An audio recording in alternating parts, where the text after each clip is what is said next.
The knock on the mansion door wasn't just unexpected, it was impossible. Michael Bennett, ruthless billionaire and hotel mogul, didn't do unannounced visitors.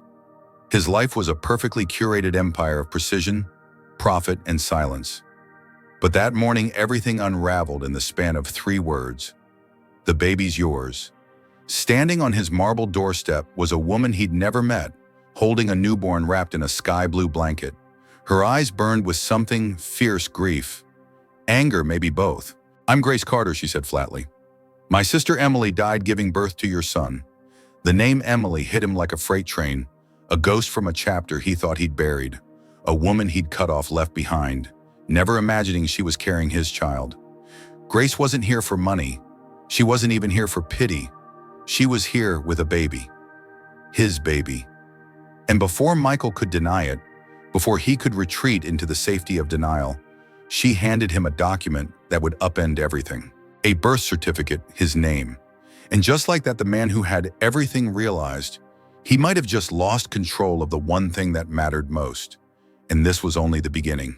The knock at the front gate of the Bennett estate echoed like a shot through the mansion's silence. Michael Bennett, billionaire, hotel magnate and master of control, didn't appreciate surprises, especially not while reviewing a multi-million-dollar merger. He looked up scowling as Helen, his longtime housekeeper, buzzed through the intercom. "Sir, there's a woman at the gate. She's holding a baby and says she needs to speak to you." Urgently, Michael's pen slipped from his fingers. "Did you say a baby?" she said. "He's yours." That stopped him cold. 30 seconds later, he stormed down the marble staircase of his estate, tailored suit, sharp jaw clenched like stone. No one interrupted his order without consequence. But when the heavy front door opened, his world tilted on its axis. A woman stood there in jeans and a faded t-shirt, her dark curls tied back messily, eyes fierce and unflinching. In her arms, bundled in a soft blue blanket, was a newborn baby. "You're Michael Bennett," she said, as if it were a fact, not a question. "Yes, and you are Grace Carter." She raised her chin. "I'm Emily Carter's sister." The name hit him like a slap. Emily. He hadn't heard that name in over a year, hadn't wanted to. She'd been chaos wrapped in laughter and stubborn dreams that never fit into his sterile strategic world. Their breakup had been brutal and final. Grace didn't flinch. "Emily died 3 weeks ago, giving birth to his son."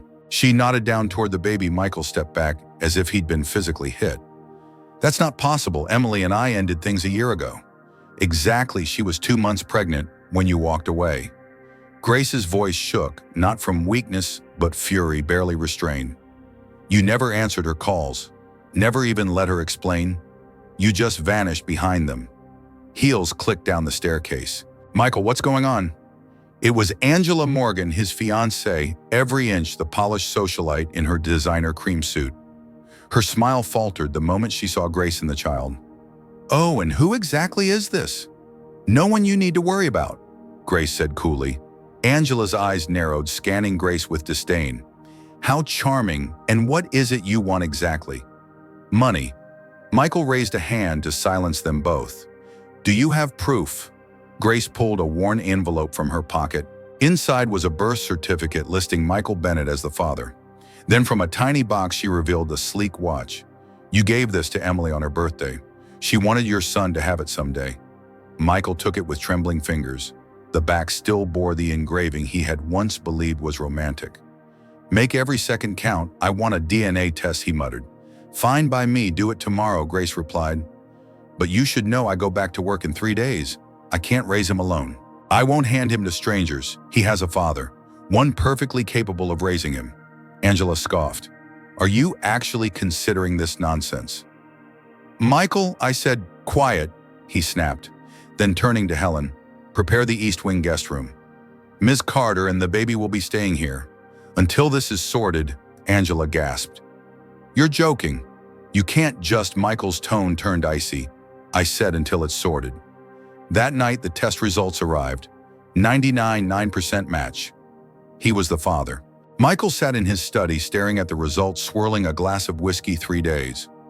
That was all it had taken to turn his controlled, perfectly orchestrated life upside down. The sound of Noah's distant cries echoed faintly through the house.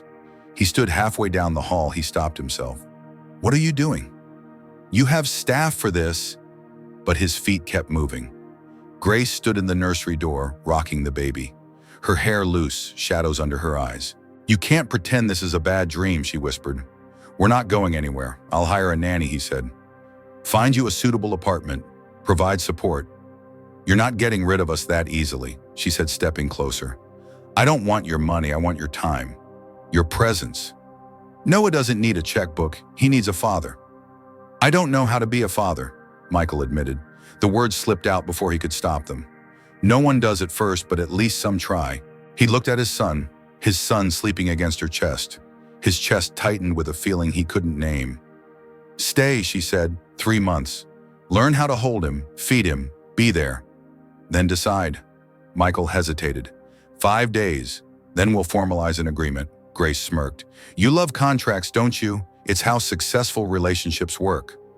She nodded toward Noah. Well, this is a contract you signed the moment he was born. No fine print. From the stairs, Angela's voice cut the moment short. Michael, the wedding decorator, is here. He sighed. Grace raised an eyebrow. She comes with instructions or just a price tag? He chuckled despite himself. Not everyone grew up in neighborhoods where yelling solved problems. At least there we knew who had the knife. Michael watched her disappear into the guest wing, then turned to Noah's picture on the test results. He had no idea what came next, but he knew it would change everything. We're so sorry to pause the story here, but we hope you're enjoying it so far. What would you do if a stranger showed up at your door with a baby that might be yours? And do you think Michael is ready to be a real father, or will his past ruin everything? Let us know in the comments and tell us which country you're watching from. If you enjoyed this part, please tap that heart and give this video a like. The morning sun filtered through the grand windows of the Bennett estate, casting golden light across the polished marble floors. But the warmth of the light couldn't thaw the cold war brewing inside the mansion. Michael had barely slept. Since the DNA results came in every second with Noah felt heavier, more real. He found himself holding the baby longer than necessary, watching him breathe, memorizing the sound of his cries. It wasn't love yet, but it was something dangerously close. Downstairs, Angela Morgan stood in the living room, with her arms crossed, fury hidden behind a fake smile. She'd waited long enough. You need to send her away, she said sharply. This has gone too far. Michael didn't flinch. Grace isn't going anywhere. Not until we decide what's best for Noah. Angela laughed bitterly. You mean after she manipulates you into giving up your fortune and your life? She's not interested in my money. Wake up, Michael. She shows up with a baby, a sob story, and suddenly you're playing house. You're smarter than this, before he could respond. Grace entered the room with Noah in her arms, calm and composed. I heard my name, she said, her voice cool as ice. Want to say something to me directly? Angela's smile turned venomous. Just that I hope you enjoy your little moment, because soon this will all be over. Grace stepped closer, bouncing Noah gently. You want it to be over. Then listen carefully. She turned to Michael. You want to protect him, then we do this my way. Michael blinked. What way? We get married. Now Angela gasped. You can't be serious, Michael muttered. I am, Grace replied. A legal marriage gives me rights, and it stops people like her from trying to rip Noah away from us. You're a Bennett. That name alone makes Noah a target. I won't let some socialite with a fake smile and a PR team steal him. Angela lunged forward. You're insane. Angela. Michael warned, his tone darker than she'd ever heard. Not another word. Grace handed him a thick envelope. Emily's real will. The one your little princess tried to alter. Michael opened it with trembling fingers. His name was there.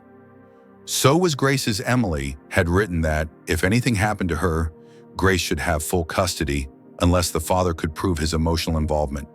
Angela's face turned pale. That's not the will I saw. Because you forged yours, Grace snapped. Your name isn't mentioned anywhere, but somehow in your version, you're the guardian. Michael's phone buzzed, a text from his private investigator.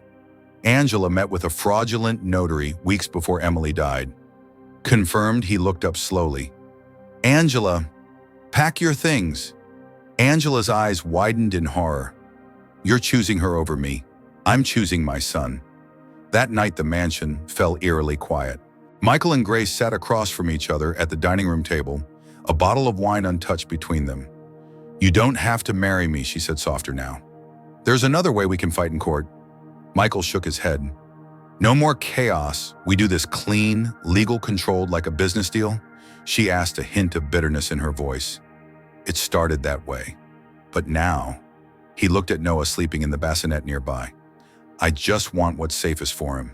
The next day they stood side by side in a modest city courthouse. No flowers, no vows, no guests. Just two people signing papers to protect someone they both barely knew but already couldn't live without. The judge looked at them skeptically. "This is a legal marriage." "Yes," they answered together. She raised an eyebrow. "Then kiss your bride." They hesitated only a breath, but then Michael leaned in and brushed his lips lightly against hers. The touch lingered. Too long for a lie.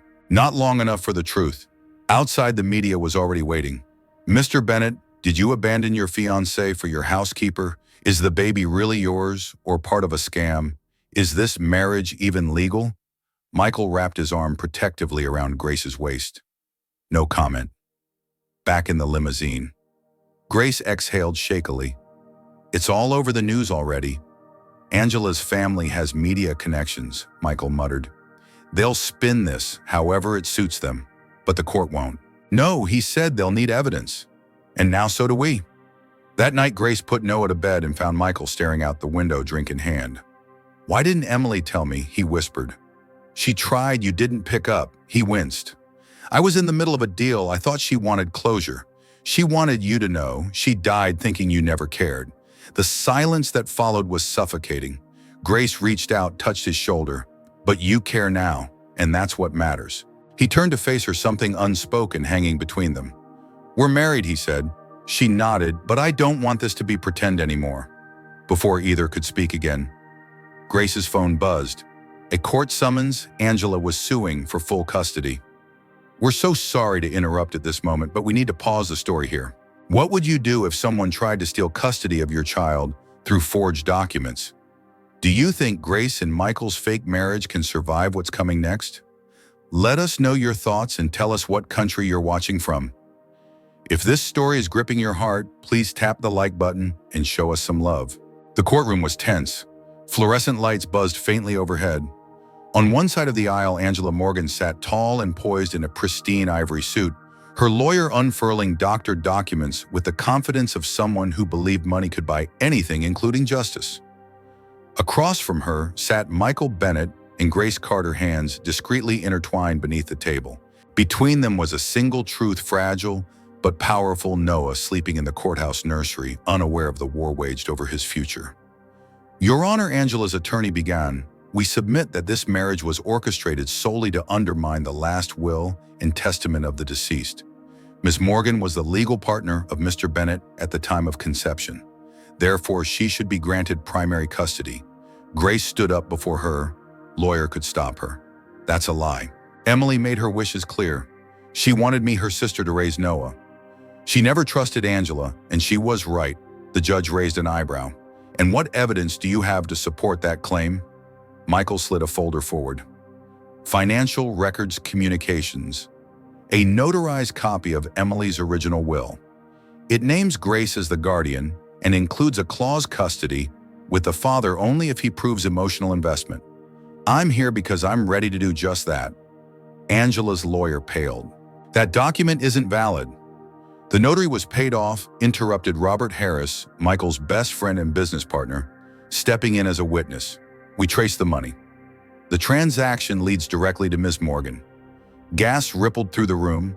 The judge leaned forward, lips tight. "In light of this evidence, this court grants full custody of Noah Bennett to Grace Carter and Michael Bennett.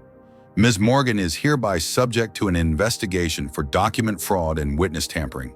Angela's face twisted. "This isn't over. You think you've won, but this is a joke. You're not a family." Michael stood, voice low and unshakable. "Maybe not by your definition, but we are real and we'll fight for each other every time." As the bailiff escorted Angela out, her stilettos clacking furiously on the tile, Grace finally exhaled. She looked at Michael. "We did it." "No," he said gently.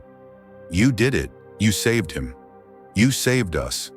Back at the mansion, the silence felt different, softer. Hopeful Michael walked into Noah's nursery to find Grace sitting on the floor beside the crib, watching him sleep with tear-bright eyes. "He looks like her," she whispered. "Sometimes, when the light hits him, just right he is." "Emily," Michael sat beside her. "You were right, this house isn't a home. It never was." She tilted her head, and now he reached into his pocket, pulled out an envelope and handed it to her. "What's this proof?" "I'm learning," he said. "I sold the mansion, bought land by the ocean near Savannah, the kind of place Emily always dreamed of." Grace blinked. "You did what I found her sketches, hidden in an old box of hers, designs for a hotel that tells a story. I want to build it with you, as my partner. My equal, no contracts, no conditions." She opened the envelope. Inside was a hand-drawn blueprint and a business license with both their names. "You really mean this?" "I do. For once, I want to build something that isn't just about numbers. Something that lasts, something for Noah and for us." Tears spilled down her cheeks, silent and stunned. "Why now? Because I love you," he said simply. "Not because of what we've been through, but despite it, I choose you, Grace. And I'll keep choosing you. Even when things get messy." She laughed, half choked on emotion. "You're a mess and you're stubborn, and somehow it works." He kissed her. This time no judge demanded it. No press hovered outside. It was theirs alone. Weeks later, under the warm Georgia sun, Grace stood barefoot in the sand while Noah babbled in a shaded playpen nearby. The foundation for the boutique hotel was being laid behind them. Michael came up, wrapped his arms around her waist and rested his chin on her shoulder. "You ready?" he asked. "For what?" "For the next chapter." She smiled, turning to look at him. "I was born ready." And as the waves rolled in behind them, their laughter mingled with the sea breeze, proof that sometimes the most unexpected detours in life lead to the most beautiful destinations. Now we'd love to hear from you. Do you think Michael and Grace's love story felt real to you, or was it too sudden to believe? And what would you have done if you were in Grace's place when Angela forged the will? What do you think of this story overall? If you loved it, comment no. 3. If it felt okay, comment no 2. And if you think it could have been better, go ahead and comment no 1. We're here to grow. Also, where are you watching from? Let us know your country. And if this story moved your heart even a little, please hit that like button, drop a heart, and share this video with someone who needs a little faith and love today.